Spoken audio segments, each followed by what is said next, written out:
Hi there guys, Kate back here and welcome to this channel. Today we're going to visit the Italian part of Switzerland. We're going to see one of the most, if not the most photographed bridge in Switzerland. We're gonna see a very famous bungee jump that was actually used. This particular area was used in one of the James Bond movies, so stay tuned for that. And of course we're going to see gorgeous Lugano, learn about its history, culture and some special traveling tips. So we're driving to Lugana. We're taking a car. In this particular scenario, it's possible to come here by train or by plane. We're driving, however, which gives us a really cool perspective of how different Switzerland is in terms of climate.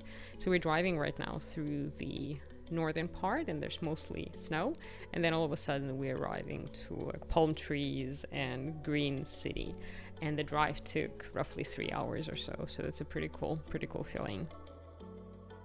Lugano is a city in southern Switzerland in canton of Ticino, located in the shores of Lake Lugano, same name, and south of Alpine foothills. So it has both gorgeous lake and gorgeous Alps. Lugano is the 9th largest city with Italian character. It's very little of German character you'll find here, but if you enjoy parks, villas and promenades, sort of mini Italy if you may, you will love this place. We'll start our walk in the city from Contemporary Art Center, LIC, Lugana Arte e Cultura.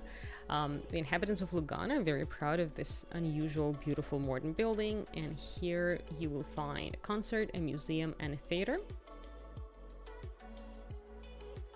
Second main site would be Santa Maria degli Angeli, the main church of Lugana, located next to LIC Cultural Center in Piazza Luini. It was named after Italian artist Bernardino Luini. His famous frescoes are actually here. We're seeing them right now, Passion of Christ and Crucifixion.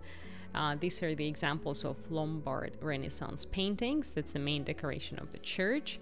And these frescoes were painted here in 1529. Today are the pride of the city. It also used to be a monastery. The most notable feature of the church is the Renaissance frescoes that we just talked about. The area of Lugana has been inhabited since the Stone Age. In the 1st century BC, these lands were captured by Romans. No wonder, I mean, what lands weren't captured by Romans? Who founded the city of Biogio. The first written mention of Lugana dates back to 724, making the city over 1,000 years old. By the 10th century, the settlement has grown into a large trading city. In the 14th and 15th century, Lugana was the arena of confrontation between a whole bunch of power-greedy, growing empires. In 1434, the city became a part of Milan. In 1512, Lugana became a part of Swiss Union, so Old Swiss Confederation. The canton of Ticino itself was formed only in 1803 because when it joined in 1512, the Swiss Confederation, it joined not in the status of canton, joined in the status of the city-state. The historic center of Lugana, centro storico in Italian, certainly reminds you of Little Italy. Elegant palazzos, charming piazzas, Renaissance and Baroque churches, beautiful coffee shops, restaurants, all of that in abundance. Now we're standing on Piazza Delle Reforma. It's a main city square of Lugano, typical Italian style, with small shops, cozy cafes, restaurants scattered around the area of the square. It's a very beautiful place. A lot of events take place here. Official events, national events, religious holidays and jazz festivals.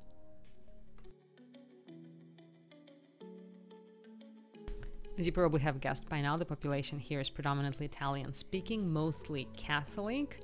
Lugano became the first city of the world to host Eurovision in 1956. It's the capital of the district of Canton of Ticino, the largest city here in Ticino. During the summer, Lugano actually hosts a popular Moon Stars film and music festival.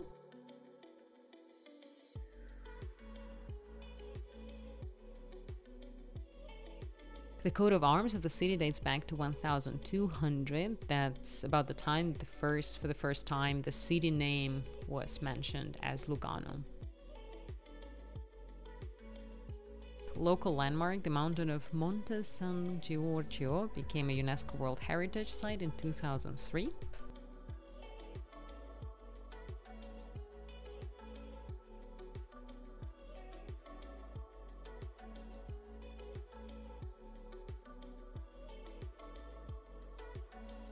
Università delle Svizzera Italiana is the only Swiss university that teaches in Italian. So now we're making our way slowly through the beautiful streets of Lugano to Cathedral of San Lorenzo. It's a remarkable cathedral of 16th century Renaissance church built from the white limestone and marble. Cathedral was built on the site of the earlier Romanesque church. Cathedral of Saint Lorenzo is the early Christian patron saint of Lugano, and it's located on the terrace overlooking the city, so it's not only the gorgeous church that you will see there, but also a beautiful view over the city. The cathedral was built between 11th and 16th century. You can see a very beautiful Renaissance facade that dates to mid-16th century. The interior decoration is mostly Baroque and Neo-Gothic style. The medieval frescoes were unfortunately washed away during the disinfection of the cathedral during the plague epidemics. Inside, the most famous chapel of Virgin Mary with rich Baroque decoration.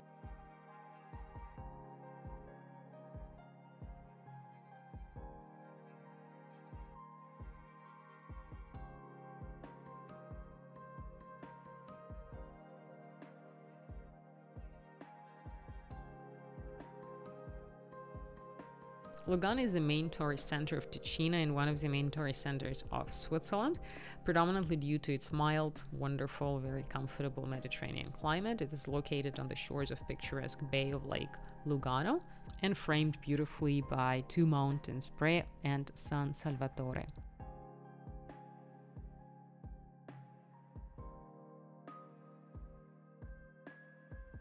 Without a doubt, Lugano offers everything you might need for a perfect vacation. Beaches, parks, flower promenades, boat trips, museums, great hotels, restaurants, bars, clubs, you name it, you'll get it here. But interestingly enough, Lugano is not only a resort. Lugano is the second largest financial center of Switzerland, right after Zurich, with banks and investment companies all over, and that can be actually felt given the amount of money you could feel in the city with all of the expensive cars driving around.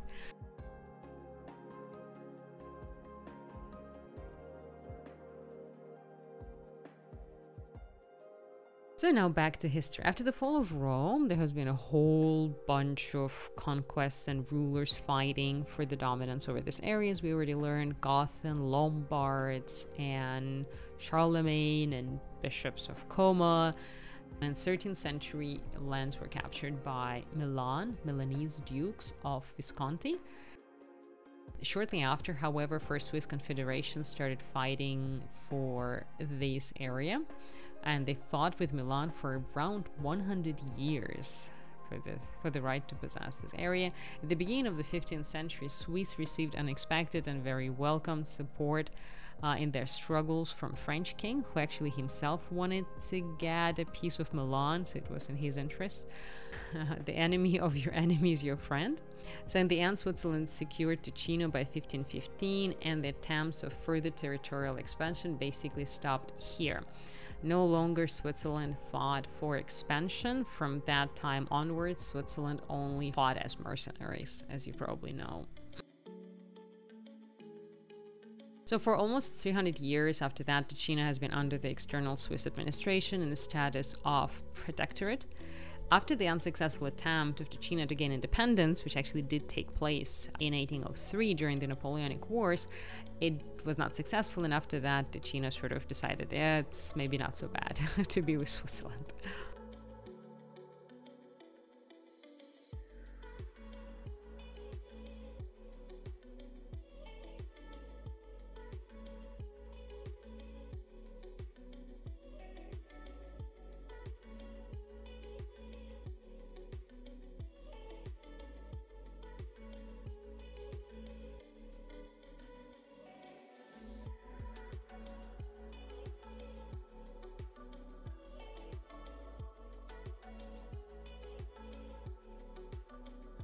Make sure to take a walk along the beautiful promenade of Lugano. Maybe take a cruise. There are cruises on the lake, so you could cruise around the area and see the beautiful coastline of Lugano.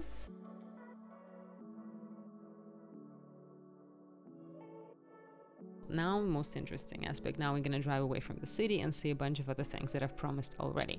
So according to the world polls, the best stunt in the history of the cinema was the James Bond's jump from 220-meter Verzasca Dam from the movie GoldenEye. It's right in the beginning of the movie, so take a look. And unsurprisingly, or very surprisingly perhaps, it's possible to do even if you are not a James Bond. As long as you're willing to pay 255 Swiss francs, you can actually repeat the unbelievable, right? And now we're gonna drive farther away and arrive to yet another promised site, bridge in Lavertezzo with its emerald waters and Alps and this gorgeous medieval unusual bridge. So Lavertezzo is a village of about 1,000 inhabitants in the region of Verzasca. It belongs to the district of Locarno in canton of Ticino.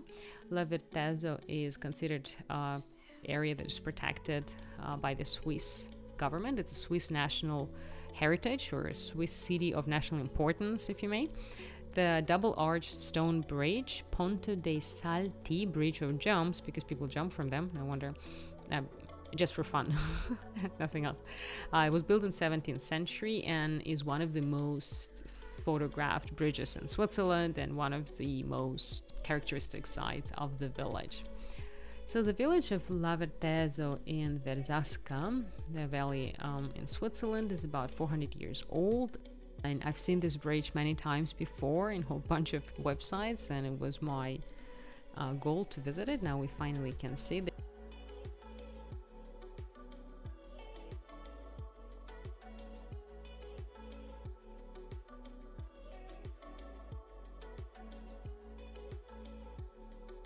There's a great hiking route starting right from there. You can see the abandoned old villages. It's a very beautiful hiking. Depending on the time period of when you're visiting, there's beautiful river, lots of waterfall.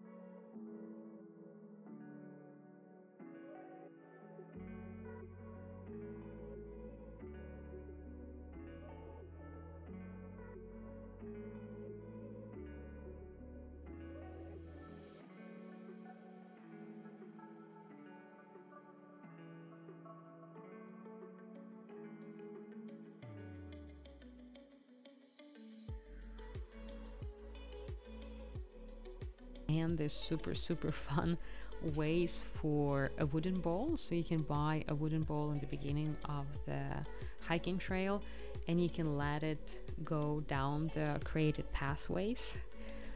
It's super fun. You can see how it travels. It also creates lots of fun noises, so it's super fun for kids, well, even fun for adults, frankly. Some of them you can even create yourself, so you can adjust the movement of the bowl to different directions and the like. So fun stuff. And the water is absolutely gorgeous. This turquoise waters in just like a river that normally you can only see, I don't know, in the Southeast Asian beaches somewhere. That would be all, my dear friends, that I wanted to share with you today. Thank you so much for joining. Hope it was interesting and helpful for your future travels. Don't forget to subscribe, and see you soon.